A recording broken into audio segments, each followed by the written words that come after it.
Save किया था ना? मैं सिर्फ इसलिए गया था क्योंकि उसने मुझे कॉल किया, that's it. But listen तो. Save it for someone else.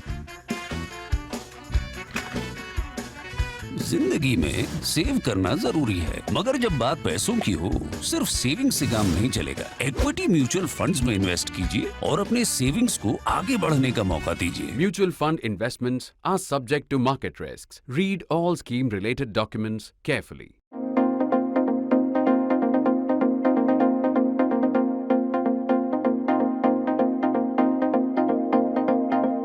However fashionable it might be to repudiate, disown and run down Jawaharlal Nehru these days, at least one element of foreign policy he bequeathed to us remains intact even in the Narendra Modi era or Narendra Modi dispensation.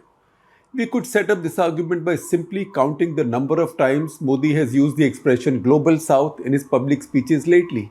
This stretches across international events and fora, the address to the US Congress to the joint session, the BRICS summit, the recent BRICS summit at Johannesburg, to domestic platforms, including his Independence Day address from the Red Fort, and before that in January this year, a Voice of Global South summit, which he addressed from Delhi. It was an online summit. Let's first look at the idea in some detail and why we think it marks a continuity in thought from the Nehru era. It is the idea that India or its leader, India's leader of the day, could be the leader of the rest. What does the rest mean? It mostly means the world beyond the US, its European partners and its allies elsewhere. Google the word Global South, the expression Global South. You will find lots of entries. Generally and geographically, it refers to the countries in the southern hemisphere. But then you run into challenges. Where do you then put Japan and South Korea, Singapore, and further in the deepest south, Australia and New Zealand, down under? Geography therefore fails us. It gives us a broad sense, but it's far from accurate. History tells us that the line notionally dividing the global north and south is based on the ideas of former German Chancellor Willy Brandt. In 1980, a commission chaired by Brandt submitted a report, North-South, a program for survival. This was soon enough known only as the Brandt Report. The Brandt Report draws a sadly arbitrary line generally dividing the world around a latitude of 30 degrees north, cutting through the Americas between the US and Mexico, running above all of Africa, and then generally straight through Europe, and then rising to take China in its grand sweep. But then it has to do some convenient gymnastics to exclude Australia and New Zealand, and if you go into finer detail, to carve out what we might call the Brandt exclusion zones of Japan and South Korea. The idea of a division into a rich north and a poor, struggling, developing south does not pass the test of geography. The term likely came up first in 1969 in a special issue of the Catholic journal Commonweal. And yes, you guessed it right, given the year that it was, 1969, this was a special issue on the Vietnam War. Writer Carl Oglesby complained about centuries of dominance by the North over the global South to produce an intolerable order, obviously which had to change. This went through other iterations through the intervening 5 decades since then. Third world, developing world, and now global South has been exhumed and resurrected. Narendra Modi has emerged as its most prominent, vocal and powerful global brand ambassador. We've already seen how the definition fails the test of geography. Check it out on the touchstone of economics now. On all calculations and from all credible sources, you find the number of nations featuring among the global South to be 78. Out of these, the prominent ones are China, India, Indonesia, Brazil, Nigeria, Bangladesh, Mexico maybe. Together, these 7 account for a bulk of all population in the grouping. What's common between them economically? We know the Chinese still love to make the supremely hypocritical claim that they are a developing country. But at a per capita income upwards of $13,000 per year, they are anything but a developing country or a member of the global South in the way the grouping is defined. And if they indeed were a member of the global South, would they want India to be the grouping's leader? And really, would we then even lay claims to its leadership? Once again, if income were your criterion, and the geographical dividing lines could be shifted according to your convenience, in this case only generally north, Russia would soon look like a worthier candidate to be in the global south. Because you know what? The way its economy is moving, given the war situation in particular and its dependence on commodities, and given the way China's is growing, it's a matter of time before Russia's per capita incomes are considerably lower than China's in 4 years, if not 3. Geography and economics having failed us, we come to the strategic denominators. Many of the evil global north's key allies happen to be in the south: Japan, Australia, New Zealand, South Korea, Israel, the Philippines, and indeed, why not India as well? Natural strategic allies is the expression three successive Indian Prime Ministers, Vajpayee, Manmohan Singh, Narendra Modi. Three successive Indian Prime Ministers have used that expression to describe our relationship with America. Two of the most important allies of Captain America of the global north happen to be Japan and Australia. They are also our allies in the Quad. And they are in the south. They are in the global south. Now count also, at least geographically, in the global south. Now count also the countries in the global south who might be our strategic allies. Do tell me if you find a couple. They are all either in the global north or they are allies of those in the global north who really won't count in the definition, in our definition or the prevailing definition of the global south. Not Japan, not Australia, not for that matter, Israel either. The hard fact is our allies, our economic interests, our diaspora, and through the diaspora, our social, cultural, and economic ties and interests all lie in what we sneeringly dismiss as the global north. And why do we do so? Because we see them as having gone ahead of us already. So we seek the leadership of the rest. That is what we mean by the rest. It's cruel, but that's the truth. We see the West as having gone too far ahead of us. So we want leadership at least of the rest.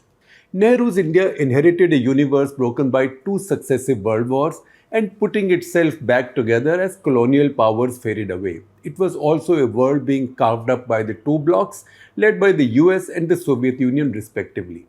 Nehru's political metaphor, personal lifestyle, and social linkages were Western. His ideological upbringing, particularly on the economy, evolved in the company of the British socialists.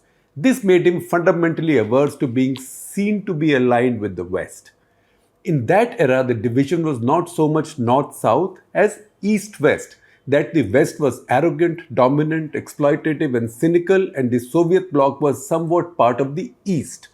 Maybe because Eastern Europe was under its sphere of influence, I don't know, but that could be the reason. Or maybe because it was just east of Western Europe and a lot of it also was Asian. However different and distant this might have been from the East we inhabited in India, the idea of noble East, evil West took root in our country. It percolated deep into our popular culture of the period. Check out lyricist poet, he was a leftist. Check out lyricist poet Shailendra's lines from Raj Kapoor's 1960 film, जिस देश में गंगा बहती है, आपको याद होगा, you'd remember this if you watched the film or at least you might have hummed the song. कुछ लोग जो ज़्यादा जानते हैं, इंसान को कम पहचानते हैं, ये पूरब है, पूरब वाले हर जान की कीमत जानते हैं. That was the theme song of the film. I will translate it. I know some people write to me. I see your responses. Some people say that when I translate Hindi songs, it seems cringe-worthy. It might seem cringe-worthy to those who know Hindi, but a lot of our audiences don't know Hindi. All of India does not speak, understand Hindi, or even watch Hindi movies. It's a wrong impression that everybody knows Hindi. So we acknowledge that, and that's the reason we do our best effort translation. That little note of caution out of the way, let me just give you my best effort translation. So, कुछ लोग जो ज़्यादा जानते हैं, इंसान को कम पहचानते हैं, ये पूरब है, पूरब वाले हर जान की कीमत जानते हैं. Some people who claim to know more than the rest, but do not understand human values. That is people of the West.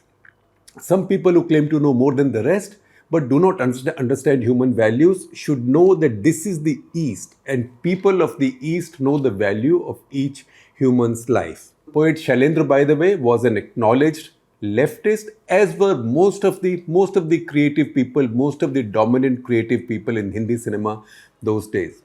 There was no surprise then that the non-aligned movement that Nehru founded had a distinctly anti-Western, or more precisely anti-American slant.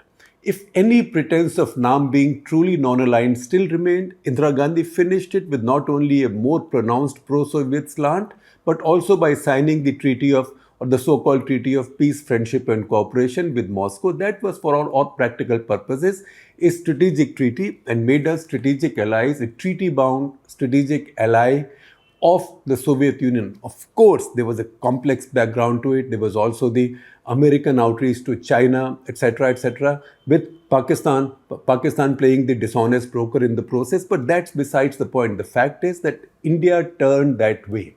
Then, with India and Cuba as its leading lights, NAM was almost entirely a proxy for the Soviet bloc. This influence across generations of Indians was really deep.